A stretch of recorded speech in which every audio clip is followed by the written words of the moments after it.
Hi friends, Jesus with us ಚಾನೆಲ್ಗೆ ನಿಮಗೆ ಮತ್ತೆ ಸ್ವಾಗತ. ದಯವಿಟ್ಟು ವಿಡಿಯೋವನ್ನು ಸ್ಕಿಪ್ ಮಾಡದೆ ಪೂರ್ತಿ ನೋಡಿ ದೇವರ ವಾಕ್ಯವನ್ನು ಸಂಪೂರ್ಣ ತಿಳಿಯುವಿರಿ. ನೀವು ಫಸ್ಟ್ ಟೈಮ್ ನಮ್ಮ ಚಾನೆಲ್ಗೆ ಬಂದಿದ್ದಾರೆ, ದಯವಿಟ್ಟು ಸಬ್ಸ್ಕ್ರೈಬ್ ಮಾಡಿ. ವಿಡಿಯೋವನ್ನು ಲೈಕ್ ಮಾಡಿ, ವಿಡಿಯೋವನ್ನು ನಿಮ್ಮ ಸ್ನೇಹಿತರಿಗೆ ಶೇರ್ ಮಾಡಿ. ನಿಮ್ಮಿಂದ ನಮಗೆ ಹೊಸ ವಿಡಿಯೋ ಮಾಡಲು ಸ್ಫೂರ್ತಿ ಸಿಗುತ್ತದೆ.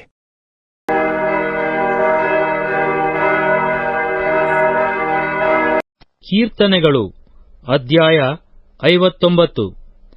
ಹಿಂಸೆಗೊಳಗಾದ ನಿರಪರಾಧಿಯ ಪ್ರಾರ್ಥನೆ. ಪ್ರಧಾನ ಗಾಯಕನ ಕೀರ್ತನ ಸಂಗ್ರಹದಿಂದ ತೆಗೆದದ್ದು. ಅಲ್ತಷ್ಕೇತೆಂಬ ರಾಗ. ಸೌಲನು ಕಳುಹಿಸಿದವರು ದಾವೀದನ ಜೀವ ತೆಗೆಯಬೇಕೆಂದು ಅವನ ಮನೆಯ ಸುತ್ತಲೂ ಹೊಂಚು ಹಾಕುತ್ತಿದ್ದಾಗ ಅವನು ರಚಿಸಿದ ಕಾವ್ಯ. ನನ್ನ ದೇವರೇ, ಶತ್ರುಗಳ ಕೈಯಿಂದ ನನ್ನನ್ನು ಬಿಡಿಸು. ನನಗೆ ವಿರೋಧವಾಗಿ ಎದ್ದಿರುವವರಿಗೆ ನನ್ನನ್ನು ತಪ್ಪಿಸಿ ಭದ್ರ ಸ್ಥಳದಲ್ಲಿರಿಸು. ಕೆಡುಕರಿಂದ ಬಿಡಿಸು, ಕೊಲೆಪಾತಕರಿಂದ ನನ್ನನ್ನು ರಕ್ಷಿಸು. ಇಗೋ, ನನ್ನ ಜೀವಕ್ಕೆ ಹೊಂಚು ಹಾಕುತ್ತಾರೆ. ಬಲಿಷ್ಠರು ನನಗೆ ವಿರೋಧವಾಗಿ ಗುಂಪು ಕೂಡಿದ್ದಾರೆ. ಯೆಹೋವನೇ, ನಾನು ನಿರ್ದೋಷಿಯೂ ನಿರಪರಾಧಿಯೂ ಅಲ್ಲವೇ? ನಿಷ್ಕಾರಣವಾಗಿ ನನ್ನ ಮೇಲೆ ಬೀಳಲು ಓಡಿ ಬಂದು ನಿಂತಿದ್ದಾರೆ. ಎದ್ದು ಬಂದು ಪರಾಂಬರಿಸಿ ನನಗೆ ಸಹಾಯ ಮಾಡು. ಸೇನಾಧೀಶ್ವರನಾದ ಯೆಹೋವನೇ, ಇಸ್ರಾಯೇಲ್ಯರ ದೇವರೇ, ನೀನು ಎಚ್ಚರವಾಗಿ ಎಲ್ಲಾ ಅನ್ಯ ಜನಾಂಗಗಳನ್ನು ದಂಡಿಸು. ದುಷ್ಟದ್ರೋಹಿಗಳಲ್ಲಿ ಒಬ್ಬನಿಗೂ ದಯೆ ತೋರಿಸಬೇಡ. ಸೆಲಾ. ಅವರು ಪ್ರತಿ ಸಾಯಂಕಾಲವೂ ಬಂದು ನಾಯಿಗಳಂತೆ ಗುರುಗುಟ್ಟುತ್ತಾ ಪಟ್ಟಣವನ್ನೆಲ್ಲ ಸುತ್ತುತ್ತಾರೆ. ಇಗೋ, ಅವರ ಬಾಯಿಗಳು ಎಷ್ಟೋ ಮಾತುಗಳನ್ನು ಕಕ್ಕುತ್ತವೆ. ಅವೆಲ್ಲಾ ಕತ್ತಿಗಳೇ. ನಮ್ಮನ್ನು ಕೇಳುವವರು ಯಾರು ಅಂದುಕೊಳ್ಳುತ್ತಾರೆ. ಯೆಹೋವನೇ, ನೀನಾದರೋ ನೋಡಿ ನಗುವಿ. ಎಲ್ಲಾ ಅನ್ಯ ಜನಾಂಗಗಳನ್ನು ಪರಿಹಾಸ್ಯ ಮಾಡುವಿ. ನನ್ನ ಬಲವೇ, ನಿನ್ನನ್ನು ನಿರೀಕ್ಷಿಸುತ್ತಿದ್ದೇನೆ. ನನ್ನ ಆಶ್ರಯ ದುರ್ಗವು ದೇವರೇ. ನನ್ನ ದೇವರು ಪ್ರಸನ್ನನಾಗಿ ನನಗೆ ಸಹಾಯ ಮಾಡುವನು. ನನ್ನ ವಿರೋಧಿಗಳಿಗುಂಟಾದ ಶಿಕ್ಷೆಯನ್ನು ನಾನು ನೋಡುವಂತೆ ಮಾಡುವನು. ಕರ್ತನೇ, ನಮ್ಮ ಗುರಾಣಿಯೇ, ಅವರನ್ನು ಪಕ್ಕನೆ ಸಂಹರಿಸಬೇಡ.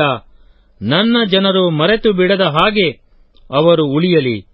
ನಿನ್ನ ಸೇನಾ ಬಲದಿಂದ ಚದುರಿಸಿ, ಭ್ರಾಂತಿಯಿಂದ ಅಲೆದಾಡಿಸಿ ಅವರನ್ನು ಕೆಡವಿಬಿಡು. ಅವರ ಬಾಯಿಂದ ಬರುವುದೆಲ್ಲ ಪಾಪವೇ. ಅವರ ಅಹಂಕಾರದಿಂದಲೇ ಅವರು ಸಿಕ್ಕಿ ಬೀಳಲಿ. ಅವರು ನುಡಿಯುವ ಶಾಪಕ್ಕಾಗಿಯೂ ಸುಳ್ಳಿಗಾಗಿಯೂ ಅವರನ್ನು ರೌದ್ರದಿಂದ ಸಂಹರಿಸಿ ನಿರ್ನಾಮಗೊಳಿಸು. ಯಾಕೋಬನ ವಂಶದವರನ್ನು ಆಳುವವನು ದೇವರೇ ಎಂಬುದು ಭೂಲೋಕದಲ್ಲೆಲ್ಲಾ ಗೊತ್ತಾಗಲಿ. ಸೆಲಾ. ಅವರು ಪ್ರತಿ ಸಾಯಂಕಾಲವೂ ಬಂದು ನಾಯಿಗಳಂತೆ ಗುರುಗುಟ್ಟುತ್ತಾ ಪಟ್ಟಣವನ್ನೆಲ್ಲ ಸುತ್ತುತ್ತಾರೆ. ಆಹಾರಕ್ಕಾಗಿ ಅತ್ತಿತ್ತ ತಿರುಗುತ್ತಾರೆ. ಹೊಟ್ಟೆಗಿಲ್ಲದಿದ್ದರೆ ಬೊಗಳುತ್ತಾರೆ. ನಾನಾದರೋ ಇಕ್ಕಟ್ಟಿನ ಕಾಲದಲ್ಲಿ ಆಶ್ರಯವೂ ದುರ್ಗವೂ ಆಗಿರುವ ನಿನ್ನ ಬಲವನ್ನು ಹಾಡಿ ಹೊಗಳುವೆನು. ಪ್ರಾತಃ ಕಾಲದಲ್ಲಿ ನಿನ್ನ ಪ್ರೇಮವನ್ನು ಉಲ್ಲಾಸದಿಂದ ಕೊಂಡಾಡುವೆನು. ನನ್ನ ಬಲವೇ, ನಿನ್ನನ್ನು ಹಾಡಿ ಹರಸುವೆನು. ನನ್ನ ಆಶ್ರಯ ದುರ್ಗವು ಕೃಪಾನಿಧಿಯೂ ದೇವರೇ. ಕೀರ್ತನೆಗಳು ಅಧ್ಯಾಯ 60. ಪರಾಜಿತರು ದೈವೋತ್ತರವನ್ನು ಆಧಾರ ಮಾಡಿಕೊಂಡು ಪ್ರಾರ್ಥಿಸುವುದು. ಪ್ರಧಾನ ಗಾಯಕನ ಕೀರ್ತನ ಸಂಗ್ರಹದಿಂದ ತೆಗೆದದ್ದು. ಶೂಷನ್ ಎದೂತೆಂಬ ರಾಗ. ದಾವೀದನು 2 ನದಿಗಳ ಮಧ್ಯದಲ್ಲಿರುವ ಮತ್ತು ಸೋಬಾ ಎಂಬ ರಾಜಧಾನಿಯುಳ್ಳ ಅರಾಮ್ ರಾಜ್ಯಗಳ ಸಂಗಡ ಕಾದುವಷ್ಟರೊಳಗೆ ಯೋವಾಬನು ಹಿಂದಿರುಗಿ ಹೋಗಿ ಉಪ್ಪಿನ ತಗ್ಗಿನಲ್ಲಿ 12,000 ಏದೋಮ್ಯರನ್ನು ಹೊಡೆದಾಗ ದಾವೀದನು ರಚಿಸಿದ ಕಾವ್ಯ. ಬಾಯಿಪಾಠ ಮಾಡಿಸತಕ್ಕದ್ದು. ದೇವರೇ, ಕೋಪದಿಂದ ನಮ್ಮನ್ನು ತಳ್ಳಿ ಕೆಡವಿಬಿಟ್ಟಿದ್ದಿ. ನಮ್ಮನ್ನು ಎತ್ತಿ ನಿಲ್ಲಿಸು. ನೀನು ದೇಶವನ್ನು ಕಂಪನಗೊಳಿಸಿ ಒಡೆದು ಬಿಟ್ಟಿದ್ದಿ. ಅದರ ಒಡಕುಗಳನ್ನು ಸರಿಮಾಡು. ಅದು ನಡುಗುತ್ತಿರುವುದಲ್ಲ. ನಿನ್ನ ಜನರನ್ನು ಸಂಕಟಕ್ಕೆ ಗುರಿಪಡಿಸಿದ್ದಿ. ನೀನು ನಮಗೆ ಭ್ರಮಣ ಮದ್ಯವನ್ನು ಕುಡಿಸಿದ್ದಿ. ನೀನು ನಿನ್ನ ಭಕ್ತರಿಗೆ ಧ್ವಜವನ್ನು ಕೊಟ್ಟದ್ದು ಅವರು ಬಿಲ್ಲುಗಾರರಿಗೆ ಹೆದರಿ ಓಡುವುದಕ್ಕೋ? ಸೆಲಾ. ನಿನ್ನ ಪ್ರಿಯರಾದ ನಮ್ಮ ಮೊರೆಯನ್ನು ಲಾಲಿಸಿ ರಕ್ಷಿಸು. ನಿನ್ನ ಭುಜಬಲದಿಂದ ನಮ್ಮನ್ನು ಜಯಗೊಳಿಸು. ದೇವರು ತನ್ನ ಪವಿತ್ರತ್ವವನ್ನು ಸಾಕ್ಷಿ ಮಾಡಿ ನುಡಿದಿದ್ದಾನೆ. ಜಯಘೋಷ ಮಾಡುವೆನು. ಶೆಕೆಮ್ ಪ್ರದೇಶವನ್ನು ಹಂಚುವೆನು. ಸುಕೋತ್ ಬೈಲನ್ನು ಅಳೆದುಕೊಡುವೆನು. ಗಿಲ್ಯಾದ್ ಸೀಮೆಯೂ ಮನಸ್ಸೆಯ ದೇಶವೂ ನನ್ನವು. ಎಫ್ರಾಯಿಂ ಗೋತ್ರವು ನನಗೆ ಶಿರಸ್ತ್ರಾಣವು. ನನ್ನ ರಾಜದಂಡವು ಯಹೂದ ಕುಲವೇ.